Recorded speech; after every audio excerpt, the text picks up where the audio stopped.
Hello friends, എല്ലാവർക്കും നമസ്കാരമുണ്ട്. അപ്പം ഞാനും എൻ്റെ ഫ്രണ്ട്സും കൂടെ കഴിഞ്ഞ ദിവസം ദുബായ് ഇവിടെ സിറ്റി സെൻറ്ററിലെ ഒരു സിനിമ കാണാൻ പോയി, നമ്മുടെ മമ്മൂട്ടിയുടെ സിനിമ. അപ്പോൾ അവിടെ ചെന്നപ്പോൾ അവിടെ ക്രിസ്മസിൻ്റെ ആഘോഷങ്ങളൊക്കെ തുടങ്ങി. അവിടെ ഇതേവണക്ക് മാലാഖയൊക്കെ നിൽക്കുന്നു. നമ്മളവിടെ ഇവിടെ നിന്ന് ഫോട്ടോ ഒക്കെ എടുത്ത് പിന്നെ അവിടെ വീഡിയോസൊക്കെ എടുത്ത് അവിടെ ക്രിസ്മസ് ട്രീയും അതിൻ്റെ കുറേ സംഭവങ്ങളൊക്കെ എല്ലാം ഡെക്കറേറ്റ് ചെയ്ത് അടിപൊളിയായിട്ട് വെച്ചിട്ടുണ്ട്. നമ്മുടെ മമ്മൂക്കയുടെ മൂവി കണ്ട് അടിപൊളിയായിരുന്നു. മമ്മൂട്ടിയുടെ ഒരു ആദ്യമായിട്ട് അങ്ങനെ ഒരു മൂവി കാണുന്നത്. അപ്പോൾ ആദ്യം കണ്ടപ്പോൾ ഒരു വല്ലാത്തൊരു ഫീലായിരുന്നു.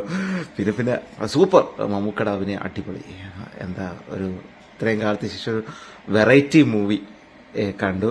നല്ലൊരു എക്സ്പീരിയൻസ് ആയിരുന്നു. പിന്നെ അവിടെ സിറ്റി സെന്ററിൽ അവിടെ ക്രിസ്മസിന്റെ ആഘോഷങ്ങളുടെയൊക്കെ അത് കണ്ട് നല്ല മനോഹരമായൊരു വീക്കെൻഡ്. ഞങ്ങൾ ശനിയാഴ്ച പോയത്. നല്ല സൂപ്പർ ഒരു വീക്കെൻഡ് ആയിരുന്നു. അങ്ങനെ എപ്പോഴൊന്നും മൂവി കാണാൻ പോകാറില്ല. പിന്നെ 500 ടിക്കറ്റ് എടുത്തു. എങ്കിൽ ശരി 500 പോകാമെന്ന് വിചാരിച്ചു. അടിപൊളിയായിരുന്നു, സൂപ്പർ.